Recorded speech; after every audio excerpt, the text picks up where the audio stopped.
Boa noite.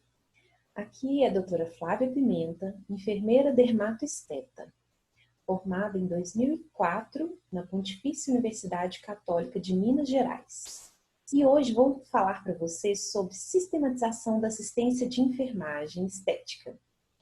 Bom, nossa profissão, ela vem hoje nos engrandecer com a atuação do enfermeiro dentro da saúde estética. E para isso, eu vou falar algumas coisas importantes para vocês.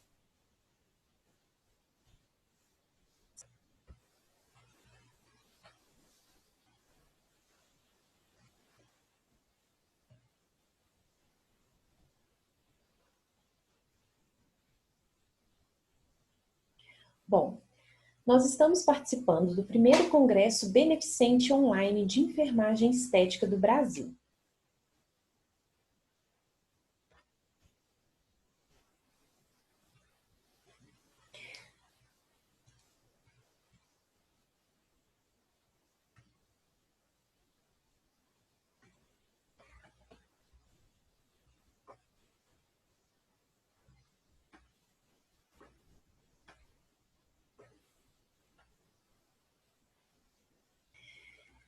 E nesse congresso estou eu e vários palestrantes de renome falando para vocês.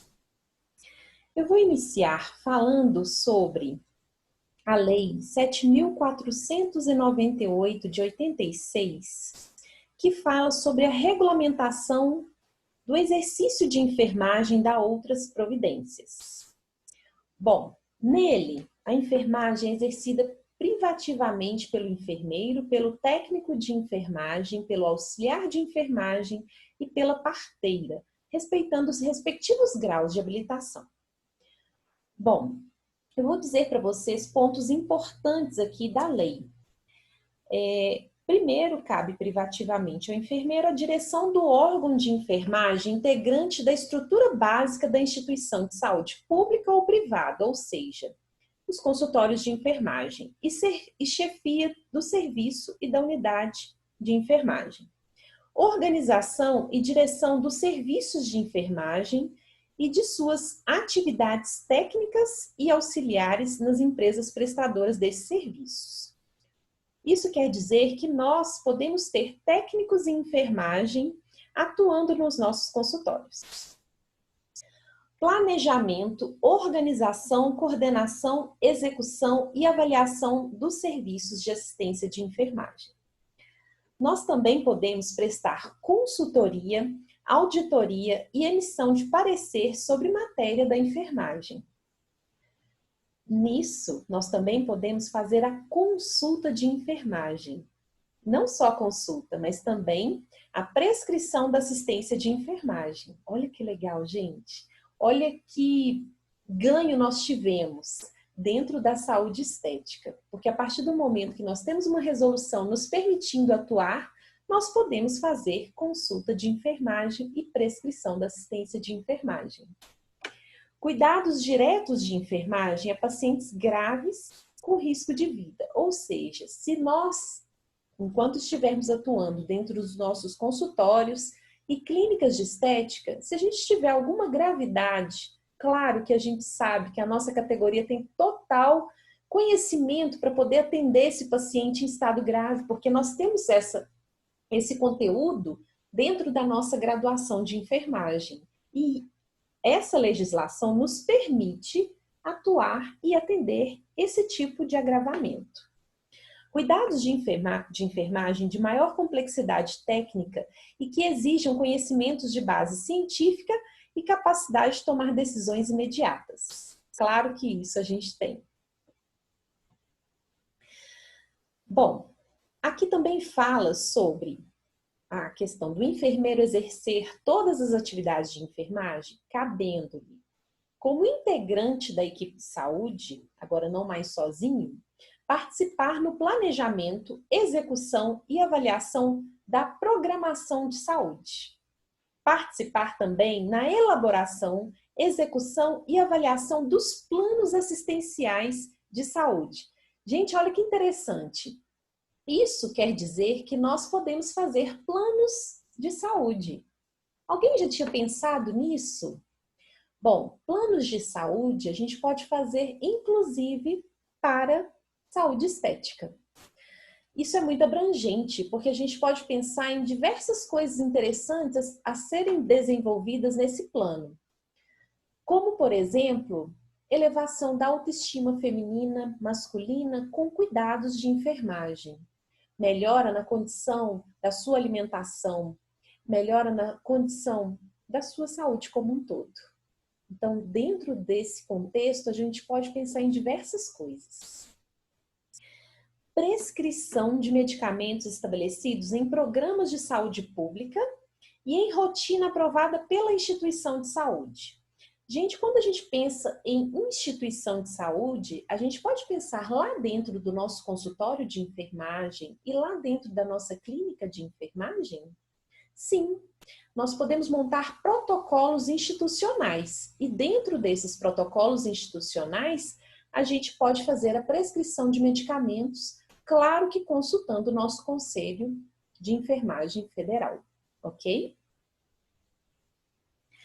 Bom, nós temos o decreto 94.406 de 1987.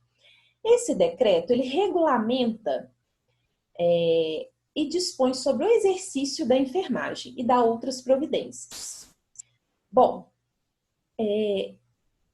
artigo 1º, né? O exercício da atividade de enfermagem, observadas as disposições da Lei 7498, e respeitando os graus de habilitação, diz que é privativo de enfermeiro, técnico de enfermagem, auxiliar de enfermagem, parteiro, e só será permitido ao profissional inscrito no conselho de classe. Ou seja, para a gente atuar na enfermagem estética, a gente tem que estar inscrito no nosso conselho de classe. E a prescrição da assistência de enfermagem é parte integrante do programa de enfermagem. E ao enfermeiro incumbe, como integrante da equipe de saúde, a prescrição de medicamentos previamente estabelecidos nesses programas e a participação na elaboração de medidas de prevenção e controle sistemático de danos que possam ser causados ao paciente durante a assistência de enfermagem. Gente, outra coisa importante, eu estou falando de várias legislações, resoluções, né? Decretos, porque nós precisamos estar bem a par disso tudo para a gente poder ter poder. As pessoas, a partir do momento que elas têm conhecimento, elas têm poder, elas têm autonomia e elas têm conhecimento. Bom, a resolução COFEM 568 de 2018, alterada pela resolução COFEM número 606 de 2019, ela regulamenta o funcionamento dos consultórios e clínicas de enfermagem. Olha que importante para todos que estamos atuando na área da saúde estética. Bom, no artigo 2º fala que os consultórios e clínicas de enfermagem ficam obrigados a providenciar e manter o registro no Conselho Regional de Enfermagem, que tenha jurisdição sobre a sua região de seu respectivo funcionamento. Então, tanto consultórios como clínicas, nós devemos avisar que estamos atendendo, nos registrar nesse conselho e, no caso de clínica, a gente precisa ter o RT de enfermagem. Bom, os enfermeiros, quando da atuação em consultórios e clínicas de enfermagem, poderão realizar as atividades e competências regulamentadas pela Lei 7498 e pelo Decreto 94.406 e pelas resoluções do Conselho de Enfermagem. Para a gente fazer o requerimento de cadastro, né, do consultório de enfermagem, nós devemos preencher esse impresso, que vocês vão achar tudo no COFEM. Bom, aqui a diferença entre clínica de enfermagem e consultório de enfermagem.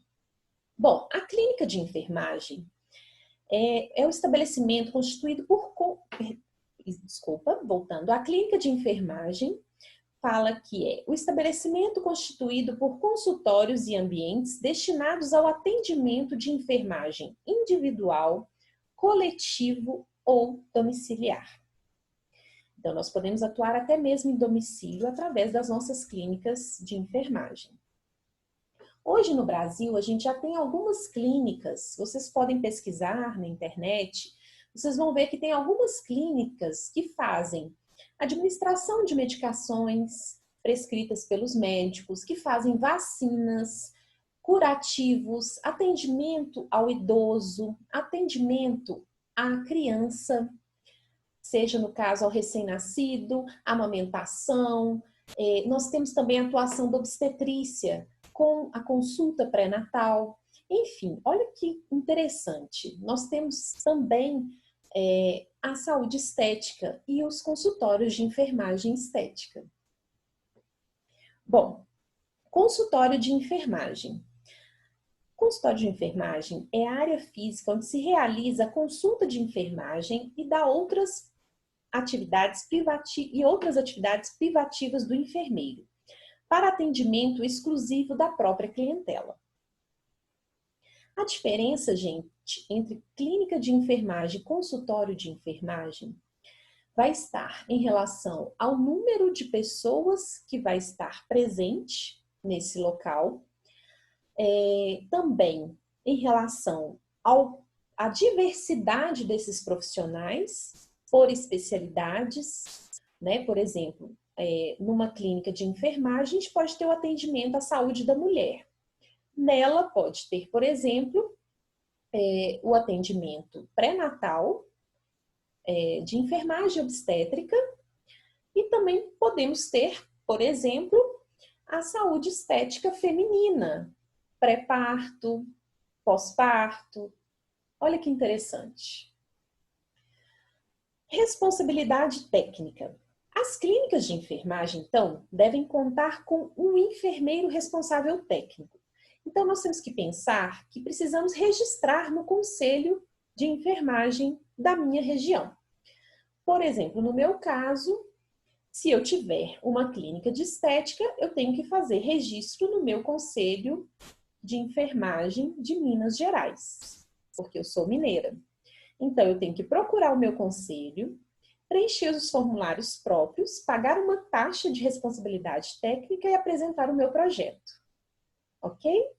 Essa taxa, se eu não me engano, ela é paga uma vez ao ano e nós, porventura, poderemos ter as fiscalizações do Conselho Regional de Enfermagem, da Vigilância Sanitária e demais órgãos competentes. A certidão, né, de responsabilidade técnica, ela é baseada na resolução COFEN 509 de 2016. As clínicas de enfermagem ficam isentas do pagamento da taxa de anotação da responsabilidade técnica e taxa de emissão de certidão de responsabilidade técnica. Então, eles já estão isentando essa taxa. Os consultórios, não há necessidade da respectiva certidão de responsabilidade técnica, porque normalmente os consultórios de enfermagem, eles são compostos de um profissional, ou às vezes, 2 profissionais, no caso o enfermeiro e o seu auxiliar, que pode ser uma secretária, que pode ser um técnico em enfermagem, enfim.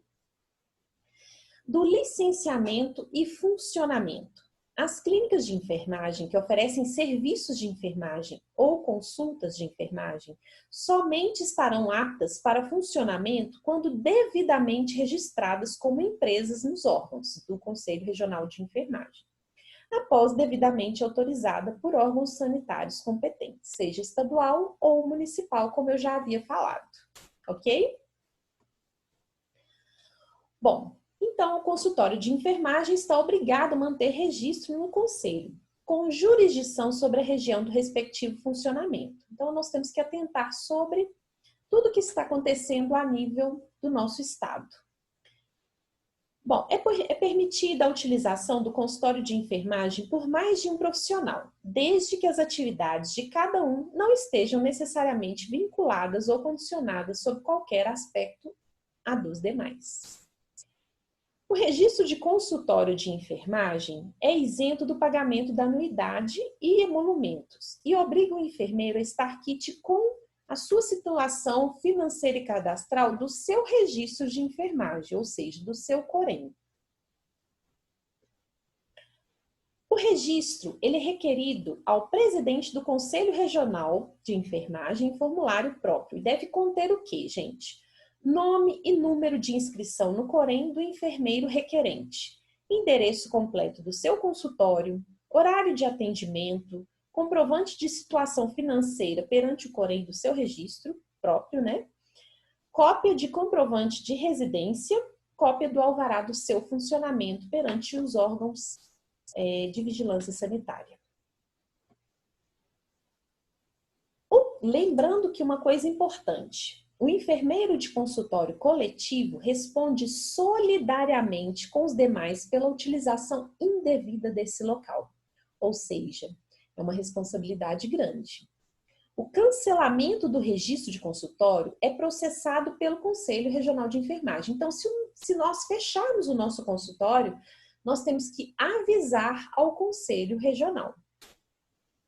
O enfermeiro que deixar de exercer atividade no consultório registrado no Conselho, então deverá imediatamente fazer esse cancelamento, está isento de cobrança, isso tudo visando resguardar a sua integridade profissional. A concessão do alvará sanitário para os estabelecimentos de que trata o presente regulamento é competência do SUS, através de seus órgãos municipais, estaduais ou federais de vigilância sanitária, de acordo com as suas competências legais, conforme eu já havia falado. Bom, vamos pensar então em área física desse consultório? Então, gente, em tudo que eu olhei, né, a legislação atual fala que esse consultório ele tem que seguir as normas da RDC da Anvisa, RDC 50, de 21 de fevereiro de 2002. Nós não temos atualmente nenhuma norma específica falando sobre consultório de enfermagem.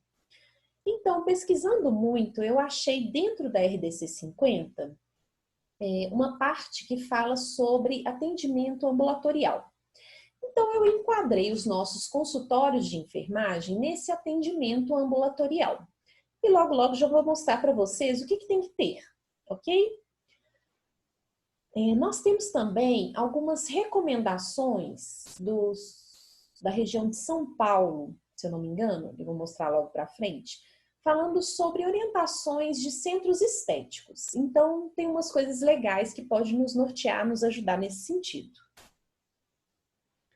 Bom, esses consultórios deverão contar com uma área física mínima adequada para a consulta de enfermagem e ambientes de apoio previstos nessa resolução, que é a RDC 50, ou instrumento normativo que vier a substituí-la. Já pensando na resolução do consultório de enfermagem, após a publicação dessa resolução, todos nós que já temos consultório, temos um prazo de 180 dias para promover as adequações necessárias e para o cumprimento das disposições vigentes. A fiscalização das clínicas e consultórios de enfermagem são responsabilidades do nosso conselho próprio, de cada estado. Bom, aqui agora eu vou mostrar para vocês a RDC 50, no campo que eu achei interessante, que fala da unidade de atendimento ambulatorial, e nele consta que a sala de preparo do paciente ou de consulta de enfermagem, triagem e biometria, ela deve ter no mínimo 6 metros e instalação de água fria. Nós temos os ambientes de apoio recomendados, como sala de espera para pacientes e acompanhantes, área para registro de pacientes, marcação, que seria uma parte administrativa, né? Sala de utilidades, com depósito de material e limpeza, sanitários para pacientes público e sanitários para pacientes, aí fala mais de consultórios específicos, banheiro para paciente. E tudo isso que está com asteriscozinho depende muito do número de pessoas que a gente vai atender, do tipo de atendimento. Então, é recomendação, não é obrigação, ok? Aí, como eu tinha falado para você sobre o manual de orientação para instalação de instituto de beleza, eu posso disponibilizar para vocês. Ele é grande, né? Mas fala de todos os espaços, como deve ser. Então, é bem legal. Isso tudo está no meu referencial bibliográfico. Importante, gente, quando a gente pensa na parte financeira do nosso consultório, da nossa clínica, a gente tem que contar com um contador.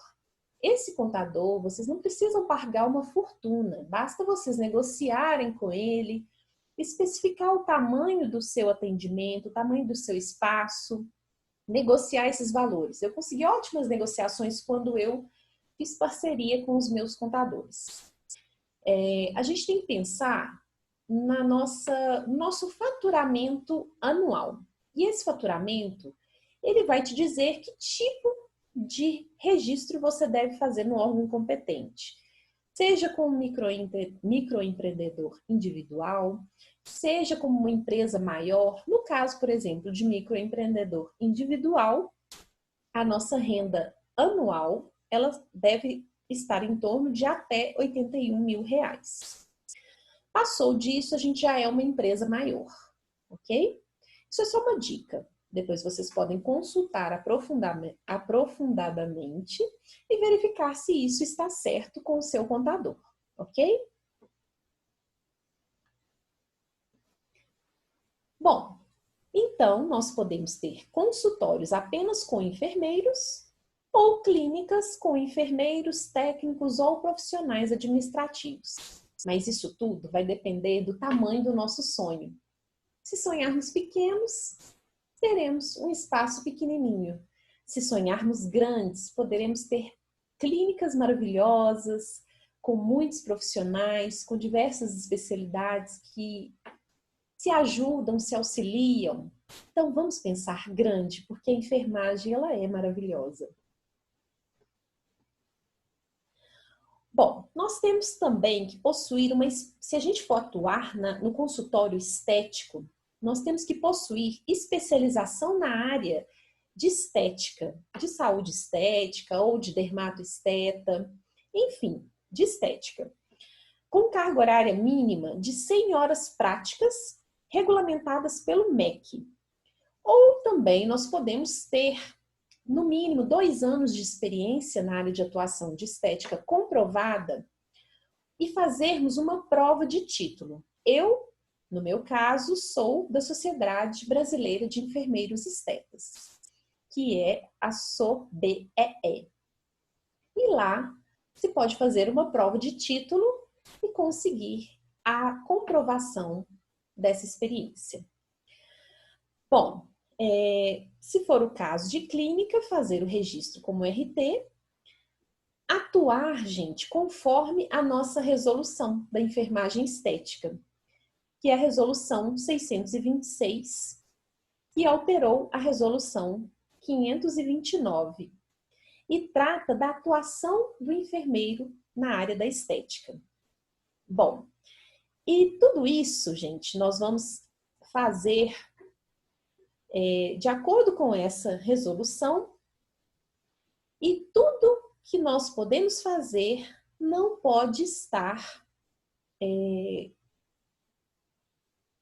não pode passar do que a lei do ato médico preconiza. Ou seja, a lei do ato médico fala o que o médico pode fazer, nós não podemos fazer o que vai ser específico dele, mas nós podemos fazer muito. E o que fala especificamente lá na lei do ato médico como procedimento invasivo? É tudo aquilo que invade os orifícios naturais do corpo, atingindo órgãos internos. E na atuação da enfermagem estética, nós fazemos procedimentos injetáveis. E isso não é um procedimento invasivo. Então, tudo que nós fazemos na área da saúde estética não é procedimento invasivo, ok?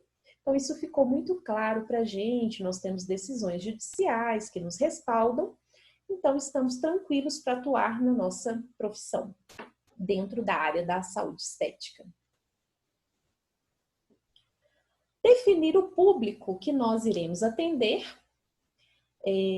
O interessante é que a gente tente focar em 3 procedimentos chaves, ou seja, vamos tornar referência nesses procedimentos chaves. E aí, no meu caso, o que eu quero focar? Eu quero focar em toxina botulínica, harmonização facial e procedimento estético injetável em microvasos. Então, esse é meu foco, eu quero ser muito boa nisso. Então, eu vou crescer nessa área. Então, vocês também podem pensar em que vocês querem ser muito bons. E focar nisso para conseguir angariar louros, né? Fazer pesquisa de um local estratégico para montar esse consultório. Investir muito em marketing. Não precisa ter muito dinheiro para investir em marketing. Nós temos o marketing digital, nós temos o Instagram, nós temos grupo de compartilhamento de WhatsApp, nós temos canais no YouTube, nós temos Facebook, nós podemos fazer um anúncio pago no Instagram. Então, vamos pensar nisso? Olha que legal, nós podemos ter um site, uma plataforma digital para dar cursos. Nós temos também que calcular custos iniciais e fazer um plano de negócio. Quanto de dinheiro a gente tem para investir no nosso negócio? Nós temos um fundo de caixa? Inicialmente, não precisamos investir em secretário. Nós podemos ser nossos secretários. A gente consegue fazer isso, basta nos organizarmos. É interessante que a gente tenha um programa de agendamento online. Esse programa, no meu caso, eu vou dar dica para vocês, eu uso o Trinx, que é um programa barato, eu pago em torno de R$60 e faço todos os meus agendamentos por telefone. Eu não preciso estar no meu consultório para fazer esses agendamentos. Às vezes eu recebo uma mensagem de WhatsApp de cliente e faço o agendamento pelo meu telefone, de onde eu estiver. Definir os nossos horários de atendimento. Isso faz com que a gente fique mais organizado e mais eficaz. Inicialmente, eu dou a dica de você não procurar um consultório grande, caro. Vamos procurar consultórios pequenos e não precisa ter porta para a rua. Porque porta para a rua requer secretário o tempo todo e isso é caro. Tem todos os encargos trabalhistas sociais. Então, vamos tentar fazer parcerias, ter consultórios menores, conseguir o nosso público primeiro para depois a gente ficar grande. Faça um livro de caixa e planilhe tudo que você vai ter de gastos, entradas, saídas, faturamento e receita, que é o que a gente coloca no nosso bolso. Já falei aqui sobre a questão do contador. E muito importante, gente, não desista se você receber 50 nãos. Quem sabe? O 51 não é um sim. Então, não desista do seu sonho. Sonhe alto, sonhe grande, você vai conseguir alcançar os seus objetivos. Foco e propósito no que você está fazendo. Acredite no que você está fazendo. Eu já tropecei várias vezes e já levantei várias vezes nesses quase 5 anos de atuação na enfermagem estética. Mas eu nunca desisti do meu sonho. E eu vou chegar longe. Então, no consultório, a gente tem condição de ser patrão de si mesmo. Então, você tem condição de escolher o seu horário de trabalho, a sua forma de trabalho e tudo que você quer fazer. É muito gratificante. Nós vamos falar agora sobre a SAI Estética. Eu apelidei carinhosamente de SAEST. Quem sabe não pode virar o nome da nossa sistematização? Bom, a sistematização da assistência de enfermagem estética, ela é uma ferramenta que favorece a melhora da prática assistencial, com base nos conhecimentos, no pensamento e na tomada de decisão clínica, com o suporte de evidências científicas, obtidas a partir da avaliação dos dados subjetivos e objetivos do indivíduo, da família e da comunidade. Bom, a SAI, ela é definida pela Resolução COFEN 358 de 2009. E nela nós temos os métodos científicos, que são teorias de enfermagem, processos e consultas de enfermagem. E elas vão cair nas taxonomias, seja ela NANDA, NOC, NIC, CIP, e nos registros de enfermagem, que nós temos várias resoluções. Na SAI nós temos também o dimensionamento da equipe de enfermagem. E nós temos instrumentos como os POPs, manuais, impressos. Lá no nosso Corém, no Corém Bahia, no caso, a gente tem, nossa, uma dica muito importante, que é esse guia prático para a implementação da sistematização da assistência de enfermagem. Consultem ele, que vocês vão adorar. Nós temos também o material de apoio, que é o material do processo de enfermagem. Bom, então quando a gente fala de SAI, nós temos que pensar na resolução 358 de 2009, que fala do processo de enfermagem e que ele deve ser realizado de modo deliberado e sistemático em todos os ambientes. Então nós somos obrigados, enquanto atuarmos como enfermeiros, a ter a SAI implementada no seu local de atendimento. Então, a gente não tem escolha, nós temos a obrigação de fazer a sistematização da assistência de enfermagem.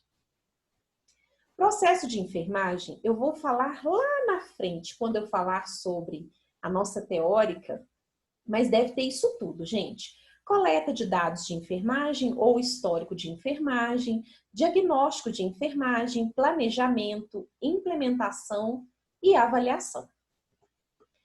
Olha que interessante. Isso, gente, não precisa ser feito exclusivamente pelo enfermeiro, esse processo todo. Parte dele sim, mas tudo não. O histórico de enfermagem também pode ter a participação do técnico. O diagnóstico de enfermagem, ele já é privativo do enfermeiro. O planejamento também é privativo do enfermeiro, mas a implementação e avaliação de enfermagem pode ser feita pelo técnico de enfermagem também como participante desse processo. Bom, aí vamos pensar. O processo de enfermagem, ele deve estar baseado num suporte teórico. E é aí que eu vou falar para vocês com muito carinho das teorias de enfermagem. E ele tem que ter algo que oriente a coleta desses dados, o estabelecimento de diagnósticos de enfermagem e o planejamento das ações ou intervenções de enfermagem que forneça a base para avaliação dos resultados alcançados. Bom, lá nessa resolução, cabe ao enfermeiro privativamente isso que eu falei para vocês, que é o diagnóstico de enfermagem. E ao técnico participar do processo de execução do processo de enfermagem naquilo que lhe couber, sob a supervisão do enfermeiro.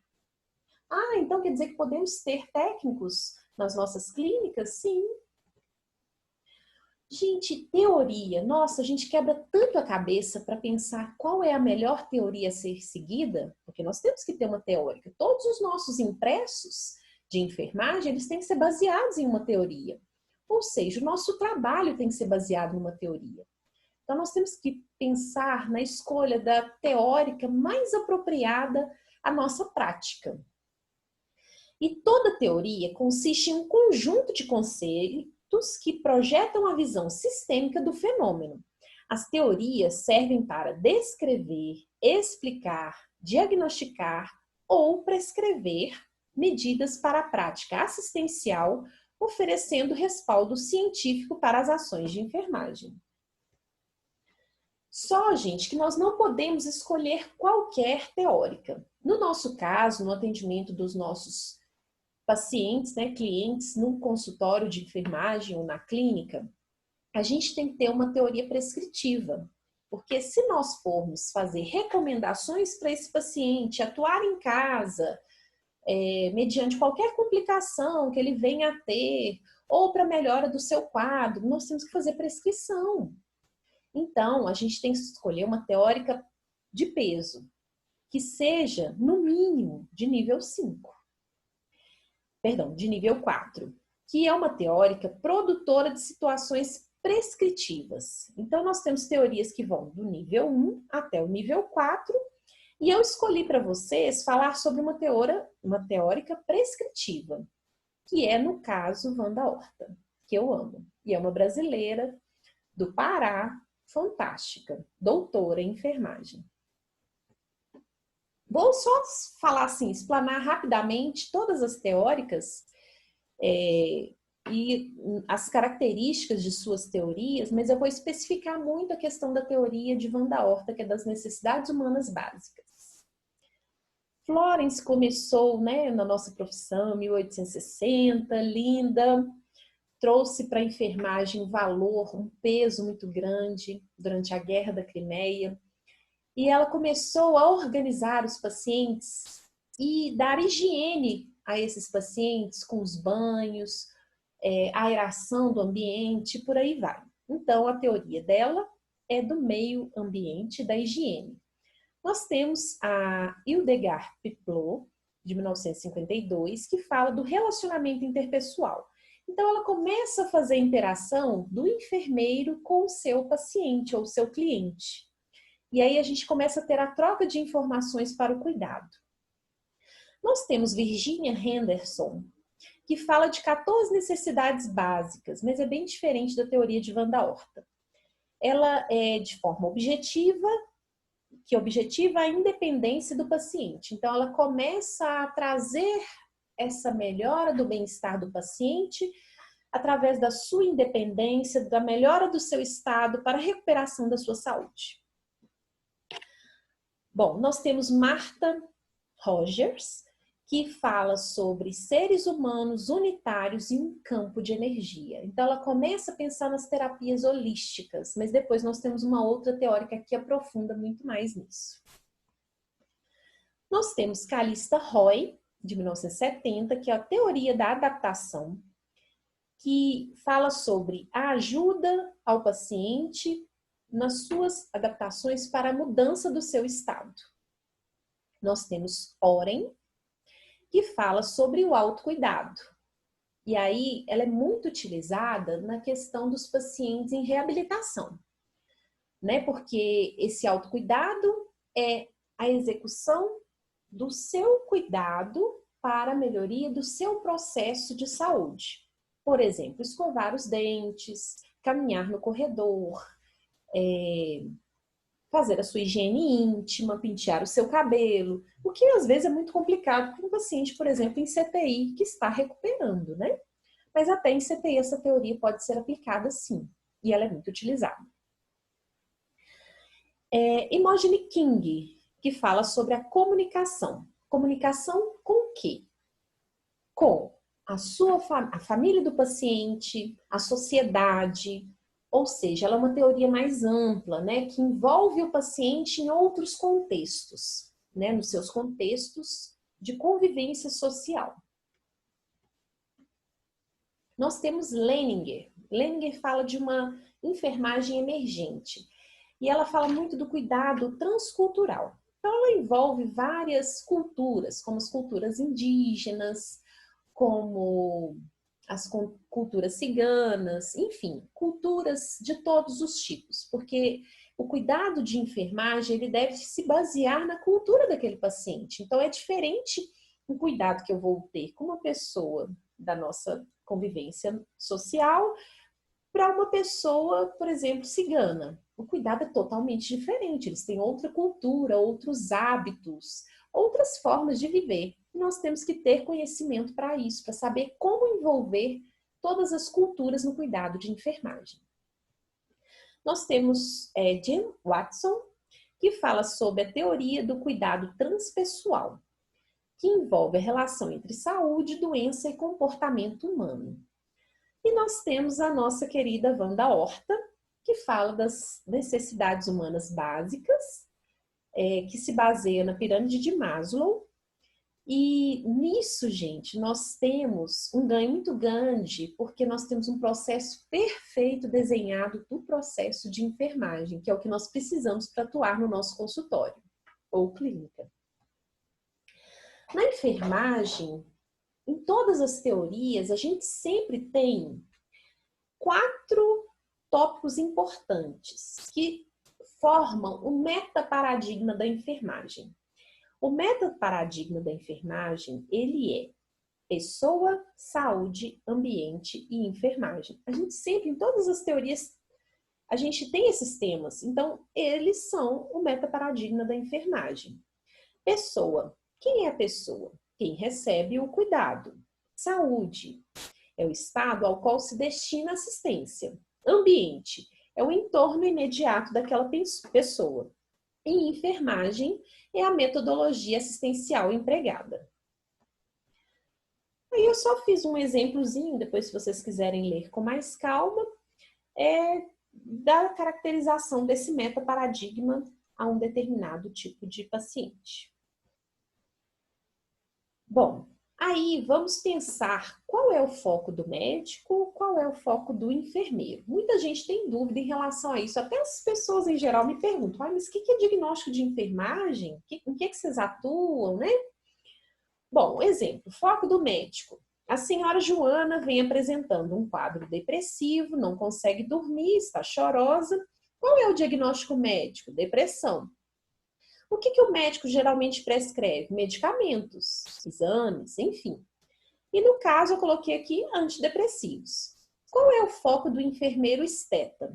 A senhora Joana vem apresentando tristeza intensa, não consegue dormir, mantém-se chorosa grande parte do tempo e refere-se sentir gorda, feia e não mais atraente para o seu companheiro.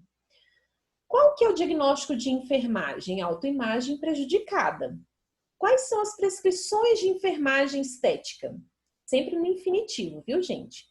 Realizar massagens modeladoras locais com ativos lipolíticos, aplicar ondas de ultrassom que promovam lipólise e contração da musculatura local, aplicar ativos intramusculares para aceleração do metabolismo, ensinar formas de controle da ansiedade, mudança de hábito de vida para o processo de emagrecimento, certo? Bom, então, como eu falei para vocês, nós temos que escolher uma teórica, conforme preconizado na nossa resolução COFEM 358 de 2009, e eu optei pela escolha de uma teórica abrangente, grande, de nível 4, prescritiva, e que envolvesse o processo de enfermagem em todas as suas etapas e que melhor se adequasse à estética. Teoria de Van da Horta. A teoria de Van da Horta fala sobre as necessidades humanas básicas. Nela, a enfermagem, como parte integrante da equipe de saúde, implementa estados de equilíbrio, previne estados de desequilíbrio e os reverte em equilíbrio pela assistência ao ser humano, no atendimento de suas necessidades básicas. Procura, portanto, sempre reconduzi-lo à situação de equilíbrio dinâmico, no tempo e no espaço. Bom, aí é a pirâmide de Maslow. Na pirâmide de Maslow, nós temos 3 tópicos importantes. Nós começamos da base, que são as necessidades humanas básicas, ou seja, para a gente viver, né? Nós temos nossas necessidades fisiológicas. Essas necessidades fisiológicas são de alimento, de roupa, repouso, moradia. Aí sobe mais um pouquinho na pirâmide, nós temos necessidade de segurança, ou seja, para a gente se manter vivo, nós temos que estar seguros. Segurança do corpo, do emprego, de recursos de moralidade, da família, da saúde, da prosperidade. Aí nós subimos um pouquinho na pirâmide, aí nós temos as necessidades psicológicas. Aí temos amor, relacionamento, que envolve amizade, família, intimidade sexual. Nós temos estima, que é autoestima, confiança, conquista, respeito dos outros, respeito aos outros. E vamos subir por último, o último pilar da pirâmide, que é a necessidade de autorrealização, que é a realização pessoal. que nós temos de moralidade, criatividade, solução de problemas, ausência de preconceitos e aceitação dos fatos. A teoria de Van der Horta, ela também é preconizada pela teoria de John Mohana, que é das necessidades em níveis psicobiológicos, psicossociais e psicoespirituais. Aí fala tudo isso, né? Oxigenação, hidratação, nutrição, eliminação, enfim, é muito abrangente. E Horta fala pra gente das funções do enfermeiro em 3 áreas.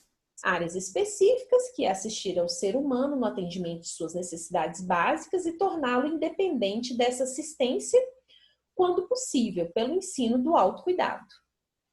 Área de interdependência ou de colaboração, a sua atividade na equipe de saúde nos aspectos de manutenção, promoção e recuperação da sua saúde. E área social, dentro de sua atuação como um profissional a serviço da sociedade, função de pesquisa, ensino, administração, responsabilidade legal e de participação na associação de classe. Olha que lindo, isso tudo está interagindo. As necessidades específicas, sociais, de interdependência, isso tudo deve convergir. Isso tudo eu fui tirando do trechinho da teoria da Van der Horta, tá? São textos de autenticidade dela. Alguns princípios podem também ser deduzidos. A enfermagem, ela respeita e mantém a unicidade, a autenticidade e individualidade do homem. A enfermagem é prestada ao homem e não à sua doença ou desequilíbrio. Todo cuidado de enfermagem é preventivo, curativo e de reabilitação. A enfermagem reconhece o homem como membro de uma família e de uma comunidade. E ela reconhece o ser humano como membro participante ativo no seu autocuidado. E isso tudo deve ser baseado em um método científico, segundo Horta. Aqui fala do processo de enfermagem, histórico, diagnóstico, plano assistencial, plano de cuidados, evolução e prognóstico. Isso tudo deve envolver o paciente, a família e sua comunidade. Aí, mais uma vez, falando para você sobre o processo de enfermagem, que segundo Horta tem que ter histórico, diagnóstico, plano assistencial, plano de cuidados, evolução de enfermagem, prognósticos de enfermagem.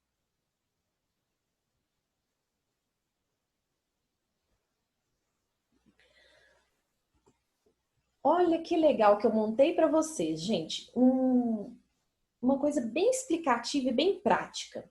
O que é o processo de enfermagem? De que ele é composto? De avaliação, que é a coleta de dados, histórico de enfermagem. Dos diagnósticos, esses diagnósticos vão estar dentro de NANDA. Esses diagnósticos podem ser reais ou risco. Reais, a gente tem que ter o fator relacionado, que é o quê? A causa do problema. E temos que ter também, para a montagem desse diagnóstico, características definidoras. Efeito ou sinais e sintomas desse paciente, para a gente poder montar a característica definidora desse diagnóstico. Se caso for um diagnóstico de risco, porque não tem ainda uma característica definidora, né?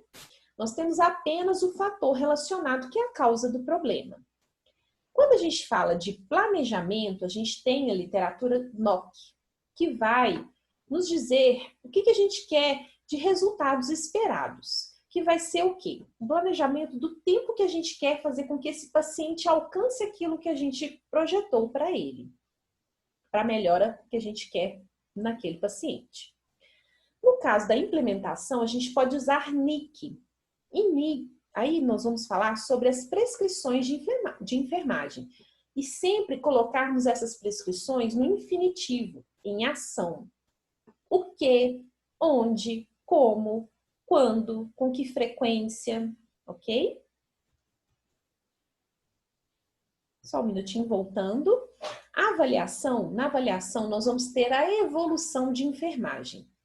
Nessa evolução nós temos que colocar data, hora, Às vezes a gente pode citar algum diagnóstico médico, estado geral desse paciente por sistema corporal, respiratório, digestivo, circulatório, eliminatório, enfim. Procedimentos que a gente realizou nele, de enfermagem, eliminações, se ele está com uma boa diurese, boa evacuação, porque às vezes a gente encontra pacientes constipados, né, que isso atrapalha até no processo de emagrecimento. Essas eliminações, aspecto, odor, coloração, temos que colocar o nome do profissional, registro e assinatura.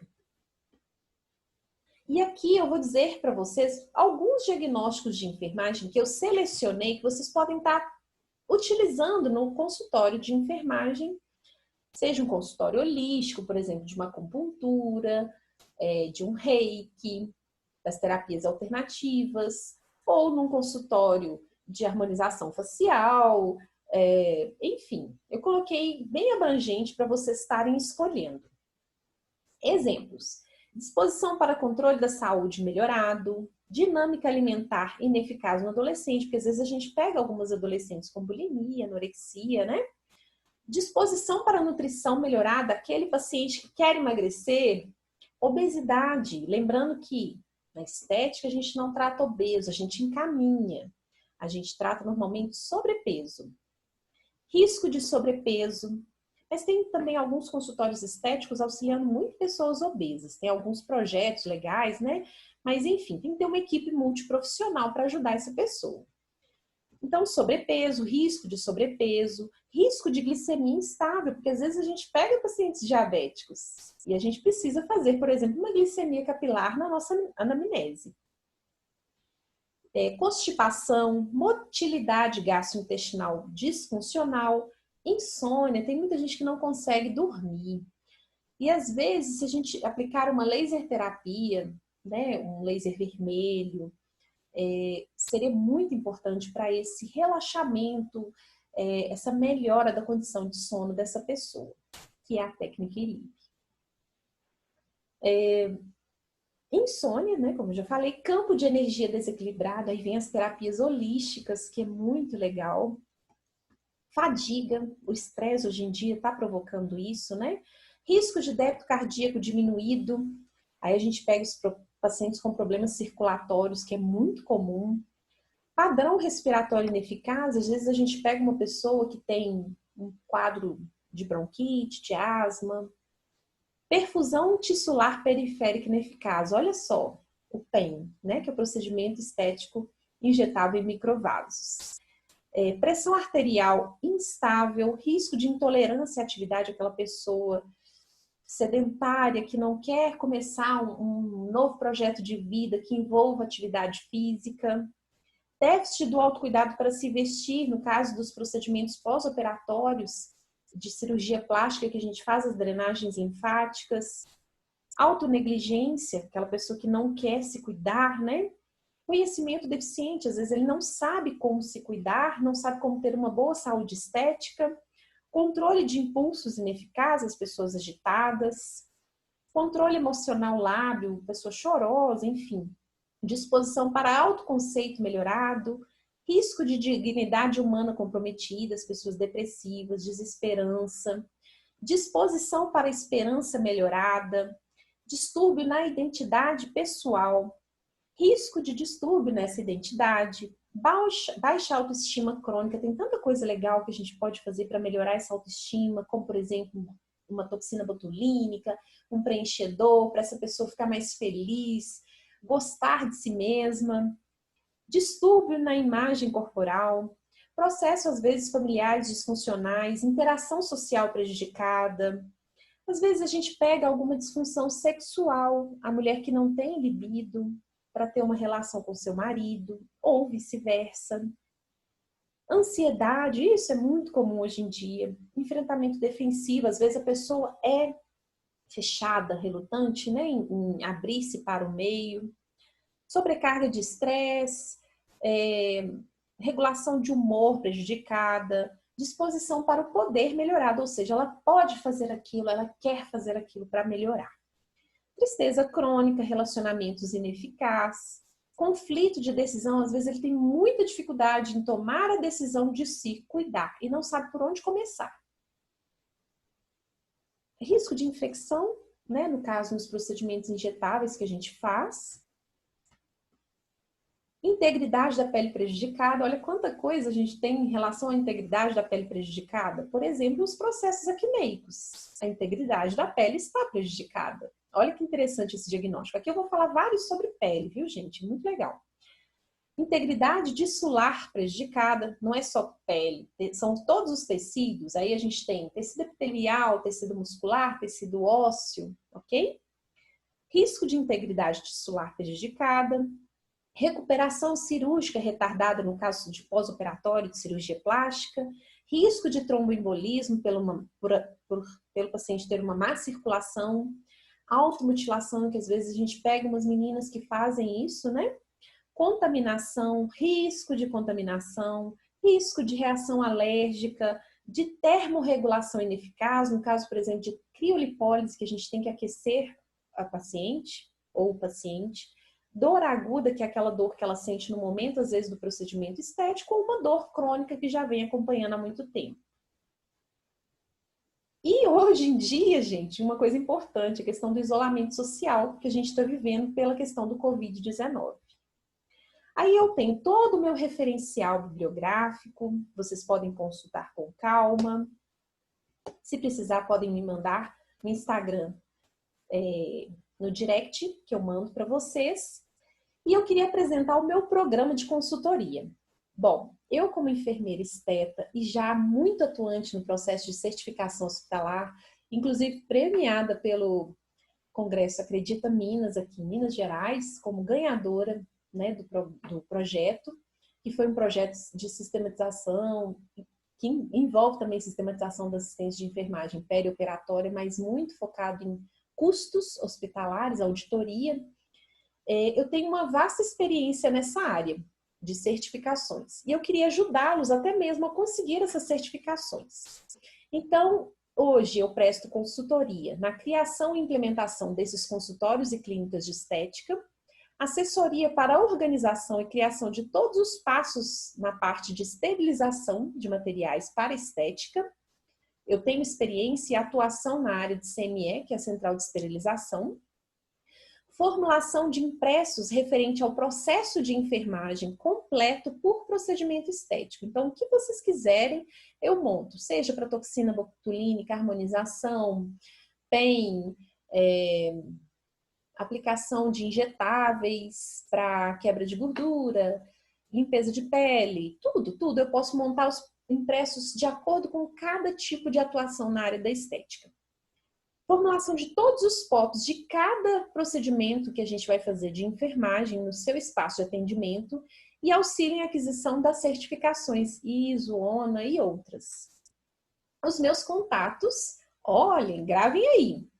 O meu e-mail é flaviapimentadefaria@gmail.com. Meu Instagram é doutora Flávia Pimenta. E o meu WhatsApp, caso vocês precisem falar comigo, é 31, que é Minas Gerais, 987419112. Gente, muito obrigada por esse congresso lindo ter me convidado. Espero ter contribuído com vocês para o crescimento profissional. Eu amei dar essa palestra e quero dar tantas outras para vocês. Logo, logo eu vou ter o meu canal no YouTube, vocês podem consultar. Voltando, logo, logo eu vou ter o meu canal no YouTube e vocês podem consultar todas as minhas aulas através desse canal. Conto com vocês. Foi um prazer estar aqui. Um abraço.